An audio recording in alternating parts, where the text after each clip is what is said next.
Hi, everybody. This is Yasir Rizwan here. I'm the CTO of tkxel. And with me, I have Adeel Arshad, who is our DevOps champ, and we have Ahmad Ullah, who is our definition and UX champion.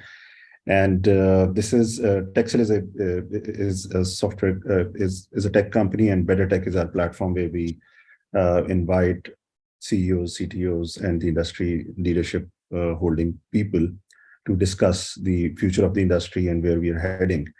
And in that context, in this next episode of Better Tech, we have with us Mr. David.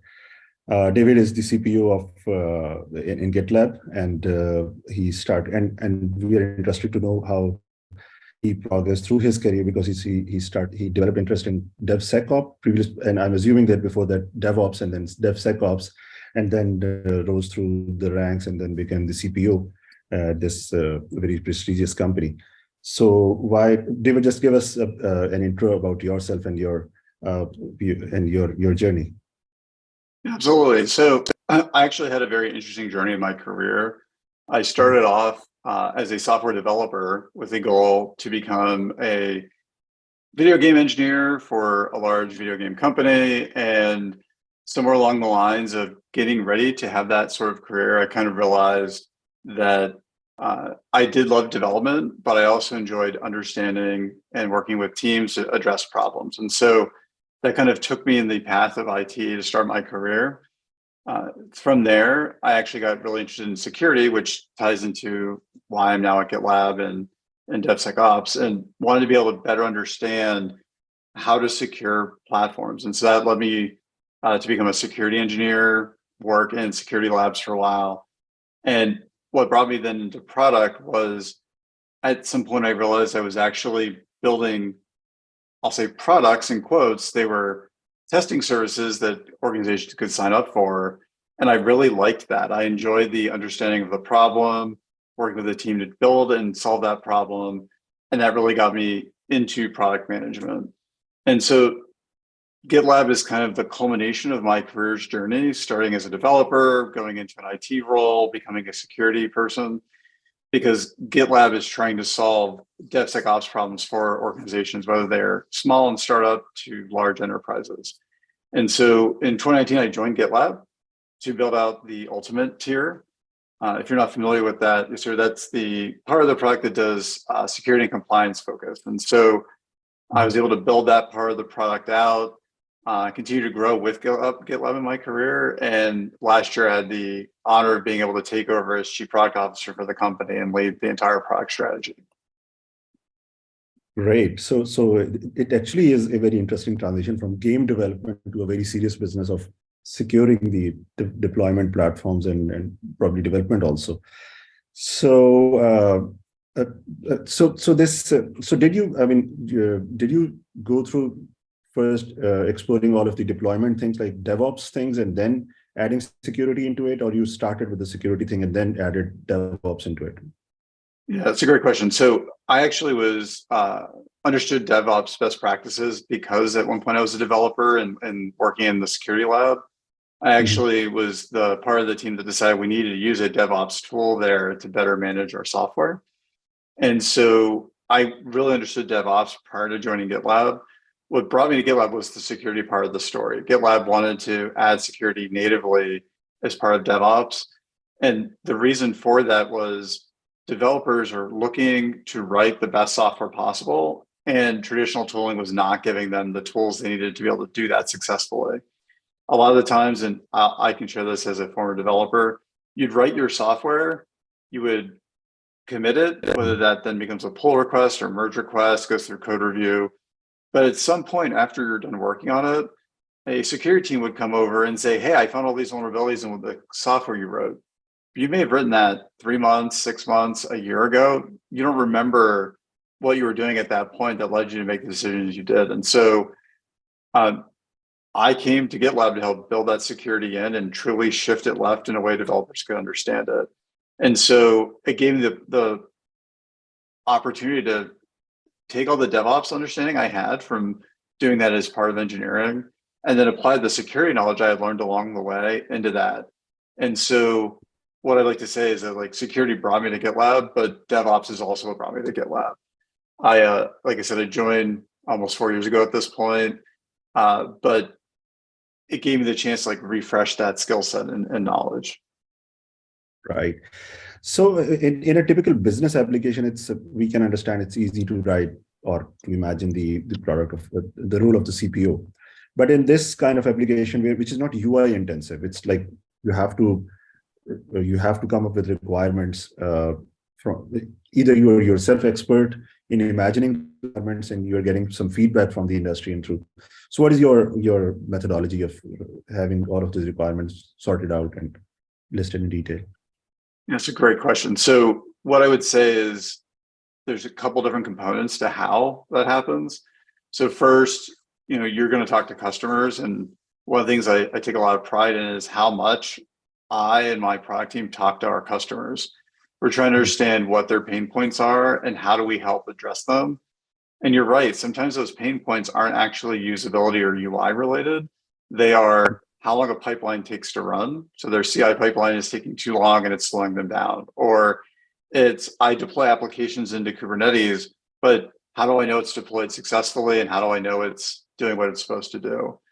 And what we then do is we take those pain points and we turn them into a solution to be addressed. And sometimes I think this is the biggest challenge and why I like product management so much, is that a customer may say they need and I don't know, we'll say a potato, right? I'm trying to think of something that's not technical that works, right? But when talking to them, you realize they actually need a bunch of apples and not a potato. And so that's the part I enjoy about it, is then taking that customer pain point and turning it into the actual thing they need. Because sometimes they don't really know exactly what they need. They just know what the pain is. To your point as well, we also do a lot of conversations with people like yourself, with analysts, with media to kind of see trends and things that are occurring and try to stay ahead of those. And then the final thing is that, I myself am a very technical person. When building and scaling product teams, I focus on hiring people who understand the space, because a lot of the times you have to leap sometimes before knowing where you're going to land. And that requires you to have that gut instinct to know based on what you're seeing, what the next thing is, even if you don't have data for it yet, because maybe there's not data available or there's not enough data to make a fully informed data-driven decision. Yeah. And you rightly said that sometimes the data is not available, but then AI becomes even more difficult in that kind of scenario. So how do you manage to incorporate AI into your systems, and what are the valid use cases? I mean, sometimes the valid use cases are also very difficult to find. Yeah, so that's another great question. So I would say that Gitlab and the strategy I've set for the company is approaching AI two different ways. The first is applying AI to GitLab to make GitLab a smarter application. And this is to your point where there's sometimes not enough data. And what I mean by that is, like, it's kind of obvious. You can apply AI to do code completion. A lot of companies are doing that, GitLab included. But how else could you apply AI to make an organization effective? And so in those sort of situations, we do a lot of experimentation and release features out to subsets of customers to see, is this having the expected outcome we would want? And so some great examples of that is we actually applied AI to value stream analytics and value stream management to see if we could take the data we know about the project and project how many deployments they're going to be at per month in 6 months, or what's the backlog health going to look like? Things that would allow a team to make the right decisions today to ensure they don't run into a blocker in the future. And so that's kind of the first half, is like AI powered features, is kind of how I talk about it. But a lot of companies come to GitLab because they also want to be using AI as part of their applications. And so in there, I can say there's a lot more data to inform us as to what we need to build. Model ops as a space has been around for several years. There's a lot of really great trends in it. Some of that includes like taking disparate data and getting it ready for training. Some of that includes versioning of models and treating them like software, because really everything is software. And so that we're able to then make the right leaps and make the right decisions because there's a market there, there's an industry there that we're expanding into. Right. So how do you build this kind of team? I mean, what qualities are you looking for the people to, so that they be part of your team? Yeah, so at GitLab, because it's a very technical product, we generally look for people who have expertise in the area where we want them to be a PM in.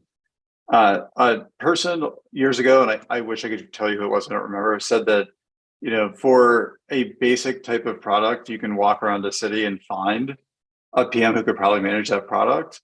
But when you get into a technical space, that really starts to limit the types of PMs who can really come in and work. And so I'll give you a couple examples of team members here to kind of explain like how they were a really good fit. And so the first one would be like our leader who leads our planning functionality. She was actually a program manager before she went into product. And that program management experience really helped understand like, how does a corporation do proper enterprise agile planning? And so maybe not GitLab experience and not DevOps experience, but experience in that domain in a way that she could come in and help us build the future of planning. Another great example is within our security team. Our security product managers are looked at subject matter experts in their domain, and they're providing guidance not just to engineering, but to our customers on how to apply security testing properly. And so we've always looked for someone who has some knowledge in that space. And another great example is we have a PM who's leading our governance functionality, who worked in regulated industries for a long time in security and really understood how to expose the right controls so people can get the right outcomes. And so at GitLab, we're really looking for someone who understands that area that they're going to be focused on, whether that's experience directly to what GitLab's doing or something similar. As well as people who really understand the roll your sleeves up and be a part of a Scrum team. We iterate at GitLab. We're very much focused on shipping the smallest thing and shipping a lot of things. We shipped 58 features last week in our monthly release. Like we can only do that because we ruthlessly iterate and prioritize. And that kind of brings me to the last thing we look for, which is really that collaborator. A lot of times product managers can get into, we'll say, traditional waterfall environments where they write a PRD, turns into an MRD, which then turns into that ERD. And we don't do that here, right? We're hyper agile. We change our plans every 30 days. And so that requires someone to be able to go in and work alongside a developer for a day if that's what they need to do, or go talk to a customer and get into their configuration to understand the problem. And so that like roll your sleeves up mentality starts all the way at the top. I do the exact same things I'm describing right now for a member of the team. Right. So being the head of the engineering myself, also I can see the challenges of onboarding a very great team. And then how do you make sure that they are trained appropriately before getting onto the actual job? And do you have defined career or training paths that you follow? And give us some insight. Yeah, we do. And what I'll say first is GitLab is a very transparent company. And I'll say we're probably the most transparent publicly traded company in the world. And so all of our growth paths and how we do that is all in our handbook. So if you were to go to the GitLab website and go into the handbook, there's a product handbook in there and it explains all of that.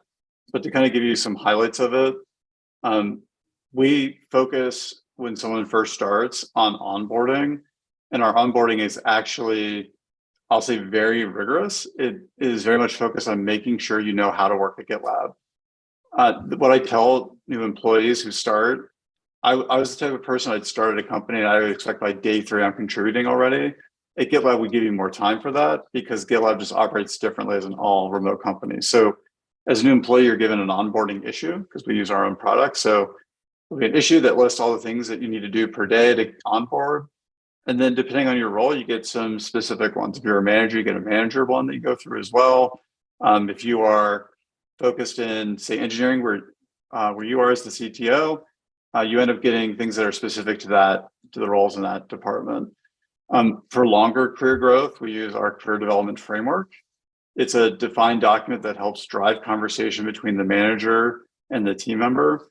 It focuses on the key areas that are important to us, from discovery track, talking about how do you identify what you should be building and how do you run effective customer interviews. to things like build and business skills focused on how do you iterate, how do you plan your roadmap, how do you look at the business impact and the ROI, and the things like communication, and if you're a people manager, people management. And we have a regular set review of that where the team member and their manager get together every 3 months. Some teams do it every 2 months to make sure you're understanding what you're doing well, where you need to grow, and then having a way to measure that to show that you're growing in your career. I will tell you, I take a lot of pride in the fact that we do a lot of internal transfers and internal promotions at GitLab. And so people who've come to GitLab have even started as an individual contributor in like an intermediate PM role and are now managers years later because we've put that investment in. It's very important to me. I see my job as a product leader to be a coach and mentor first, and that's what I put in all the leaders that are in the product team. Right. So just one related question. Do you think that it adds any additional challenge being all remote, or is it all, it works well? Yeah, that's a great question. So I would say all remote works really well in that it allows us to have a team that's both geographically dispersed so we can better support teams and GitLab as customers, but also find great talent. I previously worked for a company, and I would say everywhere I worked was an in-office only company. And that really limited you to where you can hire because you're trying to then have people who can come into an office. And that can be a challenge if you're trying to build a highly performant team. And being all remote has unlocked that capability. The other thing that I think it's really had a good positive impact on is just the company's culture. The GitLab values really shine by being able to build a geographically dispersed all remote organization. I will say it doesn't come without its challenges. If people want to read about how we train and get people ready for all remote, if you just Google GitLab Team Ops, it'll pull up the internal training we go through. It's actually available for anyone to take, and it can help anyone be prepared for it. But part of that onboarding process I mentioned, that it's multi-week when you first start, is helping build those right skills to be able to work in an all remote culture. It is definitely a change. We are a Slack and GitLab issue communication company. Email is really not a thing in between GitLab team members here. And meetings are all remote, and you're able to just do them on Zoom, right? And so we then take really good meeting notes. And so there's a lot of changes you have to make as a person to be in that all remote culture. But I honestly wasn't sure if I would enjoy all remote. I had remote teams in the past, but I can tell you, like, I can't imagine anything different for myself now. Great. This is great information that you're sharing with us. Ahmed, you're raising your hand. Yeah, go ahead. Yeah, so David, GitLab is actually totally remote. So how do you plan the UX maturity of the organization? That's a great question. So we do have a UX leader who focuses on improving the usability of the product. And then her organization is also geographically dispersed, and we end up pairing designers with engineering managers and PMs, so they have their autonomy to address that for themselves. The one thing that we've done here across the entire company is driving ownership. We would say the DRI, or directly responsible individual, all the way down to the lowest level of the organization, which then empowers the UX department, to your question, to be able to make the right decisions to improve usability. Right. Okay. So David, what challenges you have faced on implementation of DevOps in your organization? And after implementation of DevOps, what kind of challenges you have faced the transition from DevOps to the DevSecOps? So to make sure, you're asking about like GitLab the product or GitLab the company? Are you asking like how we apply DevOps, or are you asking like what are the challenges we said that drove us to DevOps and then DevSecOps? That makes sense? Yeah, about your product. Okay, about the product. So as we are providing the DevOps services to all over the globe, and we are using GitLab tool as well. So that's why, like, I want to know more about your tool. Okay, and then Yasir, did you want to add to that? Is that what... Yeah, but I was just I just add to this. For example, if somebody is adapting your product, what kind of typical challenges do you think they face in moving towards true DevSecOps things? That will actually cover Adil's question as well. Okay. Yeah, great. So what I would say, the typical journey for people adopting GitLab has been the DevOps components first. So SCM and CI/CD. And the biggest challenge that we've seen with that is the environment they're coming from. And so a lot of organizations would talk about that they're doing DevOps, but they're not truly doing all the best practices. And sometimes that leads them to have such a disparate tool chain, it's almost hard for them to migrate. So that's really the first challenge. To give you a good example, we've had customers who have multiple Jenkins deployments on various different versions that don't interact with each other. And now they're trying to get that into GitLab. And they have sometimes needed to just start over and think about like, what was the best way to do this? And then implement that instead. But that's typically how the journey starts, is they adopt SCM and then CI/CD. The reason they start there is that's what most people think about when they think about software development. What GitLab is trying to do is change that conversation to include security as part of the conversation. And so to your question, the next thing is that we talking about security and compliance and how they can best secure the software, both in the software development component, but also deployed in production. And so the typical challenges there are you now have an organization, sometimes in a security department, that doesn't actually interact directly with the engineering organization. And GitLab is now becoming the communication tool between those teams. And once you start to see that happen, you actually see silos break down in the organization that you may not even realize were there. There's a really great use case on our website with UBS and their transition from a multi-tool environment to using GitLab. And in that conversation, they talked about, in that use case, they talked about silos they didn't even realize existed in between their teams. They thought they were working closely together, but GitLab actually brought them closer. What I'd say the second challenge in that security component to that DevSecOps is the existing tools. I am a former security researcher. That was part of that journey to where I am today. And sometimes people get really attached to the tools they're using. And it's about helping them use those tools as part of GitLab while they begin to understand what the GitLab tools can do and how they can actually be, and sometimes better than the existing security tools they're using. But the total journey is really about where the person is and the pains they feel. No one today is starting brand new where they don't have any software development tools. And so GitLab, we work really hard to meet them where they're at. And so for those who are not as familiar as the three of you are, GitLab is a comprehensive enterprise DevSecOps platform. We offer everything from enterprise agile planning to source code management and code review, all the way over to security and compliance, CI/CD, package management, as well as operational controls through our Kubernetes agent that can manage that environment, Terraform. We have partnerships with all the major cloud providers, and all the way out to observability and then analytics. And so GitLab is a single platform for the entire DevSecOps lifecycle. Okay, so do you have any plan of like scanning of the Docker images? Like, as you know, most of nowadays, Microsoft architecture, due to the Microsoft architecture, more things are going on the Docker and the Kubernetes stuff. And it's a very big challenge to like scan the Docker images and find out the vulnerabilities. So what kind of steps you are taking about to make to properly scanning of the Docker images? Yeah, so today we do offer container scanning, which will scan the container at build time.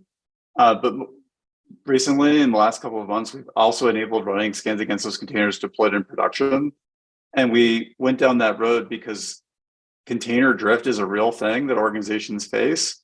And just because it was built and was tested at the time, to your point, like all the packages were confirmed to not be vulnerable, does not mean that an admin didn't go in and make a tweak to the configuration when the container is not running. And so that became very important to us. Where we're going next is we want to provide real-time scanning. So what that means is that as our database changes, we publish new vulnerabilities into our database multiple times a week. We want to be able to kick off a scan without the need of a pipeline. And what's interesting about me stating that is GitLab is the #1 CI platform in the world. It's one of the things we're best known for. And we're actually making that conscious decision to say we need to do scans outside of that. And that's because, to your point, Adeel, like the market is changing, organizations are changing. Containerization, cloud native is becoming the way organizations are trying to stay competitive. And so we want to be able to do a scan and let you know there's a vulnerability without you needing to kick off a pipeline. And so we're working on that. That's actually come out in the next couple of months. And then again, all those security findings are all pulled back into our vulnerability report and into our security dashboard. So you know that, hey, a drift has occurred, or hey, a package is now vulnerable that wasn't vulnerable at the time you packaged it in. Or, you know, hey, something's just changed in the world and something like Log4j happens and you immediately know both about the vulnerability and where you're vulnerable with it. Great. So this actually triggers many more questions actually, but let's so one of the questions in my mind is to adapt to your platforms. Consider a very ideal scenario that the person who is adapting to the platform, they need to know nothing about security. They just adapt our platform and security is like embedded in everything.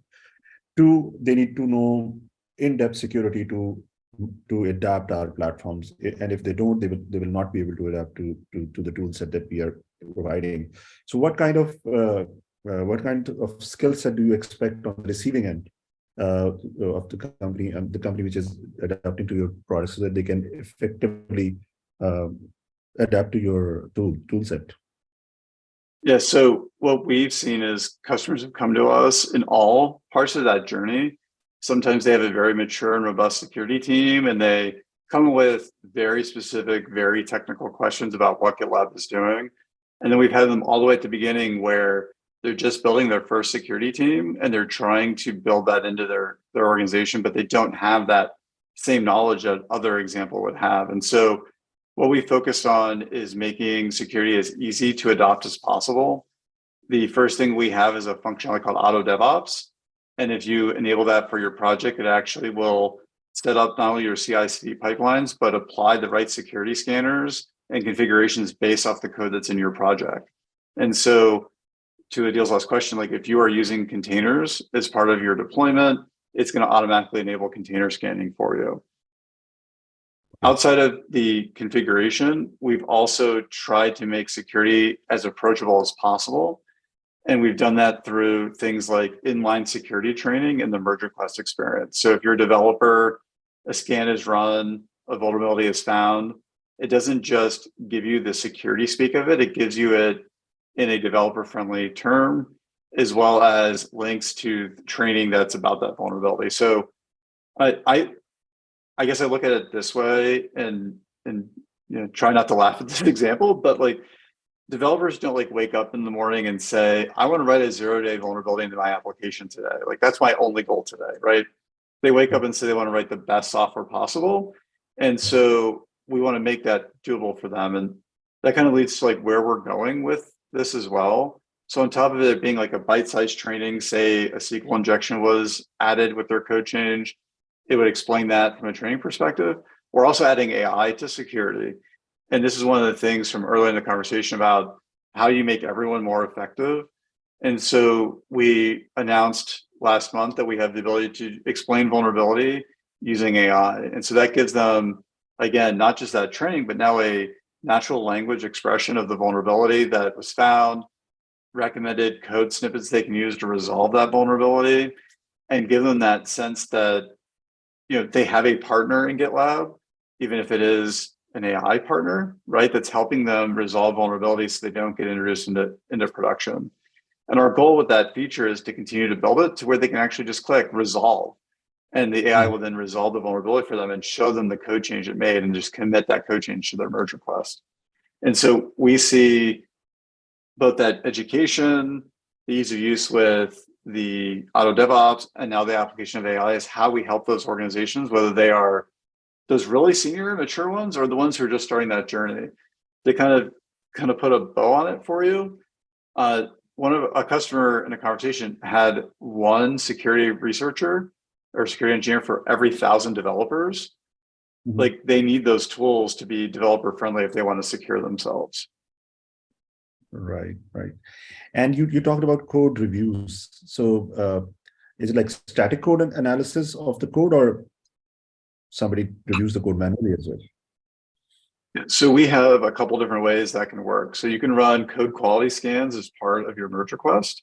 So during code review, you can also run our dynamic and static analysis security tools. So we can run static analysis, do things like SAST, the static application security testing, secret detection, what we call coverage guided fuzzing. So source aware, where it can see what you've written and then it can fuzz the inputs of it, as well as dynamic scanning. So that would be like DAST or dynamic application security testing that's focused on like web vulnerabilities, API security scanning, as well as protocol fuzzing or application fuzzing, where you're fuzzing the actual endpoints of the application while it's running. And so you can do all of that as part of the merge request. And then all those results are bundled back together and shown to the team in that merge request view. Great. So I've been part of some security audits as well for some banks also. So is there a way to, for example, different organizations will have different information security policies. So can we configure different security policies so that the tool adapts to the information security policy of for that software that we need to comply with? Yes, you can. So there's a functionality called compliance frameworks in GitLab where you can define what that framework is that you want that project or that group to use. And then that's inherited onto the project. So let's say you're worried about PCI and you know you need to run a DAST scan to show your web vulnerabilities are under control. You can actually build that into your compliance pipeline configuration, and then that'll be automatically inherited when CI runs. What's nice about that is it's immutable, which means that anyone who's a member of that project cannot turn it off. And so now you have the controls there that you can know the scans are run and the results are being looked at. And you can also apply that to the actions of the results. So we call those security results policies, where you can say like, hey, this now can't be merged unless, well, let me word that differently. It can only be merged if there are no vulnerabilities found, or it can't be merged if there's high or critical severity vulnerabilities found. And you can do the same thing with the code quality scans as well. Like, hey, use PEP8 with Python. Like if PEP8 isn't met, it also can't be merged. But then you can have the option to allow approvers to override that. And then of course that's all logged in audit logs, so that we have full traceability that the vulnerability was found. Let's say David is a member of the security team and says that's fine, and I can accept that risk. That's all then logged and tracked as well. And so that's part of why we went the path of being a platform and a single application with a single data store, is to give you that level of power. I think the one thing we didn't really touch on is that history for GitLab. GitLab started as an SCM and realized that we needed to do CI/CD to help companies out. And then we realized that had to become a single application. And once that happened, that really was the unlocking for us and our customers to know we were on the right path. And that's then what led us to add security back in 2018 and 2019, add planning in, and all the other functionality we've talked about. Right. And what about, I mean, is it agnostic to any cloud, or it can be used in on-prem and on cloud? Doesn't matter. Yeah, so GitLab's available 3 different ways. You can run it self-managed, which means that you're now managing the environment. You can then choose to deploy that wherever you want. You can deploy that into a public cloud like AWS, Azure, or GCP. You can choose to deploy that on a physical server in your data center, wherever you want to host it. You can do that. To Adeel's question a little bit ago, it's also available as a container. So you just, if you have a Docker environment, you can just deploy GitLab into that. There's also the option to have it be GitLab hosted, and we do that through gitlab.com. It's our multi-tenant SaaS offering. Anyone can just go there, go to gitlab.com, say sign up and create an account and be up and running in just a couple of clicks. Organizations can do the same thing. They can set up a group and get that same benefit. And then last year we launched a third option, which was a single tenant SaaS offering we call GitLab Dedicated. And we did this to help organizations who have very stringent compliance and regulatory requirements, but don't want to go through the overhead of having a team manage it for them. And so that gets deployed in their cloud region of their choice. We have customers all around the world who use GitLab Dedicated. It's deployed where they would like it to be. And then GitLab manages that all for them. So they don't have the overhead of upgrades or the overhead of like managing the actual configuration. And so it just depends on what your need is. The thing that's really unique about GitLab is all three of those, the GitLab self-managed, GitLab.com, and GitLab dedicated, are all the exact same code base. So you're not having to trade off features for deployment like you would have to do with other DevOps tools. It's all the exact same features on all three. Great. So now, this obviously is not a simple domain. So what kind of challenges do you face as the CPO of the product? What kind of challenges are you facing? Yeah, so I would say the biggest challenge that I face in my job is making sure we're making the right strategic decisions for the long-term health of the company. And DevOps is a space that's rapidly changing, and it feels like every day there's something new. And the best example I can give to you is like 7 months ago, like AI was a part of DevOps, but it was not talked about anywhere as much as it's talked about now. And so I have to then be able to adjust our strategy to be able to address those emergent changes. And so to give you a great example, we realized earlier this year that we needed to pivot from our existing AI functionality, which was code completion and suggesting reviewers in the merge request, to enabling organizations later in the CI/CD or SDLC DevOps lifecycle. And that's because we saw that there was a bottleneck happening. More code was being created, more code was getting through code review, but that was putting pressure on security and operations teams. And so I had to make that change and pivot the organization to begin to address that item. The other thing I'd say I face is making sure we're providing a scalable and secure solution.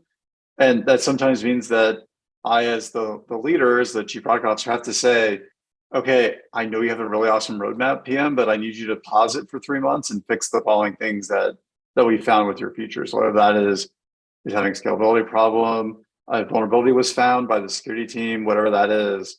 And so I'm having to balance innovation with stability, reliability, scalability, and security.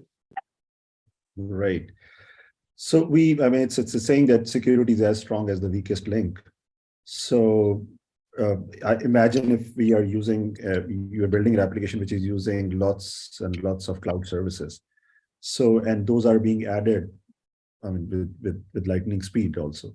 So how do you make sure that everything is covered and our architect, we are not under false sense of security when we are using the tool set that we have?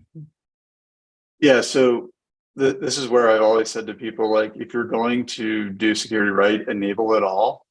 There is a common thing of like, I'll add that in the next milestone, or I'll add that next month. And in some ways, it's better to know everything up front and not stagger that out. And so going back to that auto DevOps functionality, that's part of the reason why it's there. It's going to configure everything for you.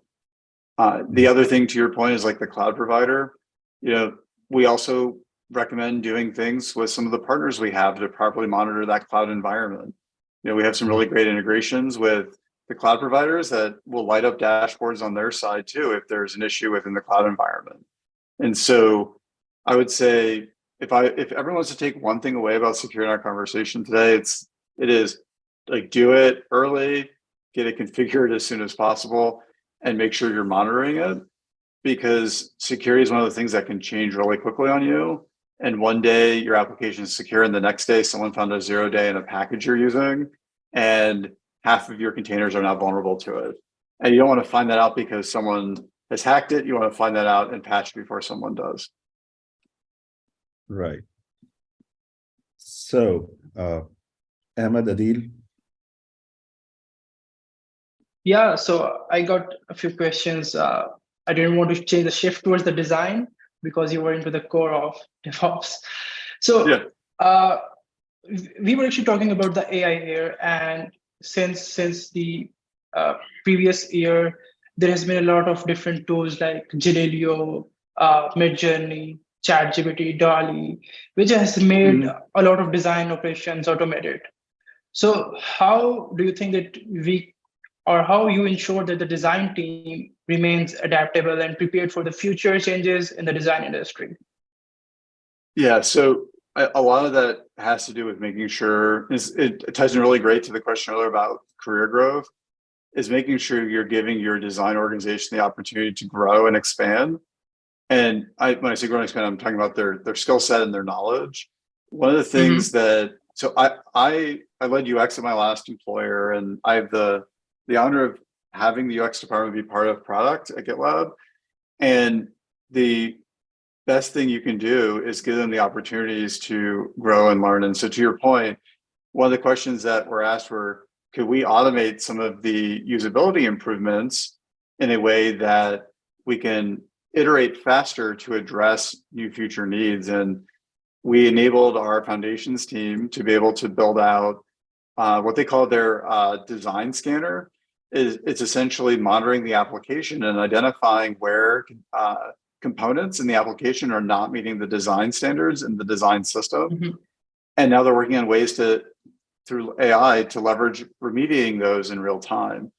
And so that's an example of giving them the opportunity to grow and learn and then apply that. To your examples of things like Dolly and so forth, Midjourney falls in this as well. There's conversations of like, how do you then enable some of the design work to be auto-generated as well, and have designers become reviewers, less so than needing to do all of the creation themselves. And so our UX team is exploring that. I know that Adobe has been launching a lot of AI-based components in their features. We're a big Figma shop. And so as those things become available, we would want to validate them and see how they could help the team grow. The one thing that I would say I feel about UX is there's never enough UX help in an organization. And so if you can leverage AI as part of that to help your team scale, it's a great use case for AI to ensure you're getting the best usability in your product. Perfect. That sounds great. So just to conclude here, it's more like that you should actually adopt the new AI tools, and which can actually save a lot of your time and maybe doing the research part. You can actually have the data-driven knowledge from there, and then you can implement that in your designs, right? Correct. And potentially use AI not just to do the data driving, but the data validation. And that's where that scanner they build is great, right? Because it's actually validating the code that's shipping is meeting the design system. And that used to be a really manual task for a designer, having to go in and measure pixel by pixel and do all the stuff they would need to do. If you're automating that now, you can get that flag early as part of the merge request experience and not have to wait until that code is in production or the UX team has to slow down a release because the review is happening too late. Right. So as soon as these AI tools came in, so the designers actually felt that their job is at a little bit of the risk, right? So to just make sure that they're actually becoming a 360%, is it a good strategy to be part of the definition team, to be part of the discover team, and do the activities which can actually eliminate the gap between design and development team, just like we are actually working a lot on the tokenization recently. So previously, the designers were actually creating design systems, design specifications for the development teams. And now they're actually creating proper tokens, the design tokens, which front-end team can use to adopt and reflect the Figma designs directly. So do you think that these are the good things to consider? And what more things you would like to add here? Yeah, so I would say that I think we should explore all the ways things like AI can help people be more effective. There is this concern, and it's not unique to DevSecOps and GitLab space, but all the way across everywhere. I love listening to podcasts, especially podcasts about AI, and whether it's autonomous driver or autonomous vehicles, it's code creation, it's analyzing medical images for cancer or tumors, like all of those things sound like they have the potential to cause people to not have jobs. And I don't think that's the outcome. I think we're going to be able to do more with the existing teams we have, or be able to make our existing teams more engaged, more happy, and then have better results. I see AI in design as a way to do that. I think, if you take a step back and to where I said there can never be enough design help in an organization. Like I would love to triple this as our UX department, but that would just be not tenable, right? From a cost perspective. And so if you can leverage AI to make those existing team members more effective and again, more engaged, you've now solved your productivity problem and your team member engagement problem. And I think that's how I like to frame AI, is that it's not a replacement for something you're doing. It becomes your like superpower. If you were, a superhero, it'd be that secret power that you have. Completely makes sense. Thank you. Okay. Yeah, Adeel, take it. Okay, thanks. So David, as you know, like when we are going to set up the CI/CD pipeline on GitLab, like we have to set up the runner manually, right? And we have to write the script YAML file, like to create our pipeline. While if we compare with other tools like Azure Pipelines and Octopus Deploy and some other tools, like you are having the option of by using the front end, like drop down options, like the scripting is not needed, right? You can just simply your target platform and dependencies, then it will create the pipelines very easily. While on the GitLab, like we have to write the scripts. So do you guys have any plan to make it more efficient and make it more friendly for the engineers for the setup of the pipeline? Yeah. So the first thing I'd mention is that we do have auto DevOps, which will do a lot of that configuration for you. So if you're setting up a new project or you're moving a project to GitLab, you can leverage that and it will create all the YAML files for you. If it's an existing project, we have a feature called the pipeline editor, which is still writing the YAML file, but it is a lot cleaner and is interactive in telling you whether or not there's an error in your configuration. Beyond that, the one thing that we did build around the security and compliance policies is what you described. It's a IFTTT editor. So you say, if this occurs, then do this. If this is the deployment, then do this. We want to be able to bring that through all of GitLab because you're right, writing YAML files can be very hard. The other thing we're working on is integrating in AI as part of that. And so we have some really great videos of proof of concepts on our GitLab YouTube channel. For those who are not familiar, we have a channel called GitLab Unfiltered. It's actually recordings of almost all of our meetings during the day, and it includes demos and meetings. We're very transparent. And so a lot of our AI experimentation is showing up there. And one of the teams actually added a module to our GitLab chat, which is an AI chatbot you can talk to. And we're able to ask it, to your point, questions about the configuration. So it said, I'd like to deploy this application to AWS, and then it would make the change to the YAML file. And then they were able to say, well, but I'm using the Amazon Kubernetes service and I'm deploying this type of thing. And then it would make the change to that. And just in that conversation of building the exact YAML file that you could then say, add to project. And so longer term, we see that's how you solve it.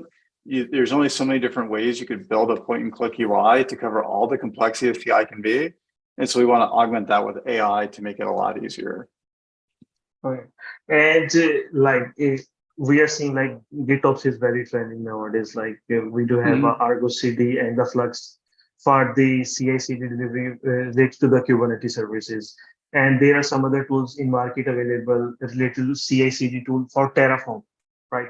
So are you guys having in pipeline like to implement such kind of functionalities in GitLab related to perform the GitOps functionality and the Terraform CI/CD as well? Yes, we do have support for Terraform today. And when it comes to GitOps, we actually have a first-class integration of Flux as our GitOps workflow. And so that means from within GitLab's UI, you can build and configure your Flux environment to do GitOps functionality. It's actually something we launched recently. I think it's about 3 months ago, that we announced that we now had the integration. And our deploy team is focused on making that an even better experience. That'll include what we do when we adopt projects like a Flux. We become a contributor to that project to improve it. And so that's what we did back in the day with security and our IDE. And we want to continue to do that here and become a contributor to Flux. And so I know the team's already working on some upstream improvements, but that's what we're doing to try to address that use case. We see GitOps is becoming a lot more popular as a default workflow. Yeah, it's like a music to my ears, like one centralized tool where you can implement the GitOps and to manage the Terraform CI/CD pipelines and your code as well.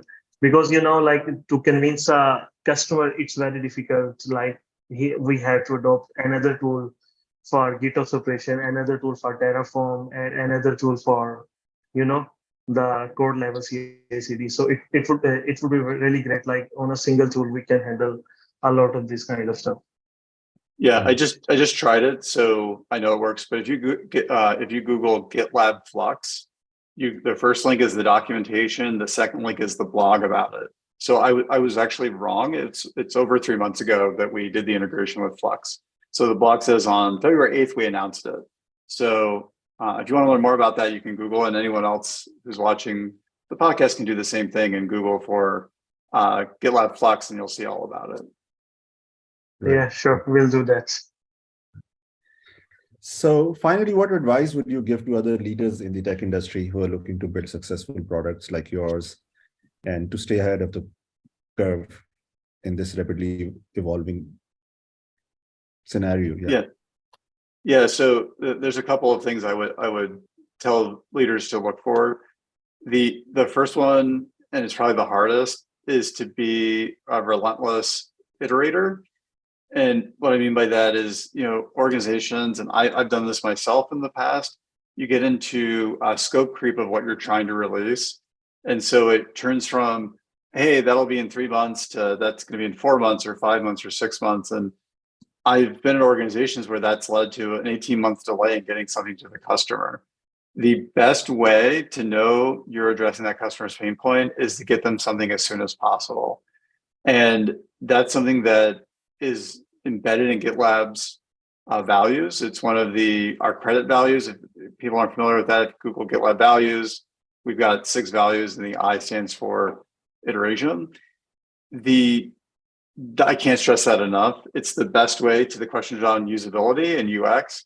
It's the fastest way to know whether or not you're meeting the customer's use case and validating the research you've done. The next thing is, I would say, be very ambitious. That might sound a little silly and a little cheesy, but when talking to customers or talking to people in the industry and you're trying to decide what to do, you hear a lot of real tactical and operational solutions. And I find that that's probably 10% of the actual problem. And so you have to shoot for something that's really, truly ambitious to make sure you're getting to the actual issue that's being discussed. And so a great example is when we're launching a new feature, we'll say, we want to see that adopted by 1 million people in 60 days, or we want to be able to do what that situation is, but like 5 times better. And the example would be visibility. People were saying, like, I need CI/CD visibility. And we said, we want to give you visibility from the moment ideation starts to the time the application is ready to be retired. And that led us to push for things like value stream analytics. And so I would say, you've got to iterate, but you've also got to have that large ambition. A lot of people talk about big, hairy, audacious goals or big VHAGs. Like, that's part of that. And then I'd say the final thing, and maybe it's 2-part to it, is, communicate. And that is engage with customers, have those conversations, not make assumptions that you know exactly what the customer is asking for. I find that product organizations that don't talk to customers frequently and regularly are going to miss the mark as they're trying to deliver the feature. And that brings me to the second part of that communicate, which is be very open with your organization, your team, what you're wanting to do. I attend weekly meetings with the product, the PM team and the UX team as much as I can to share my thoughts with them. And that sometimes at GitLab, because we're async, I'll just record a Zoom video meeting and then just like drop it into Slack and be like, hey, last night I had some thoughts. I want to make sure everyone kind of hears them from me and understands them. Like, communicate, whether it's externally or internally. And by the way, that kind of brings me to a fourth one, which I just thought of. And that is find the right team for the right problem and not assume that you can just apply any team to any problem. I think that's what's allowed Gitlab to be as successful as we have been. We've been very pragmatic in how we hire, where we're hiring, the skill set we're looking for. And it's allowed us to build the organization I shared at the beginning, who has created a lot of internal opportunities. I think out of the original team I hired at this point, the majority of them have been able to grow with the organization. You know, we were maybe 20, 25 people when I joined product at GitLab. The product organization is now over 130 people. And we were able to do that by helping people grow their careers here, by picking the right people for the right problem and not just going with that thing of like a jack of all trades type of approach. And so I would share that four things with leaders. It'll help them build the same successful organizations we've had at GitLab. Great, all great stuff that you have shared with us. Thank you so much, David, for being here with us. And yeah, absolutely. Thank you for having me. Thank you so much. See you.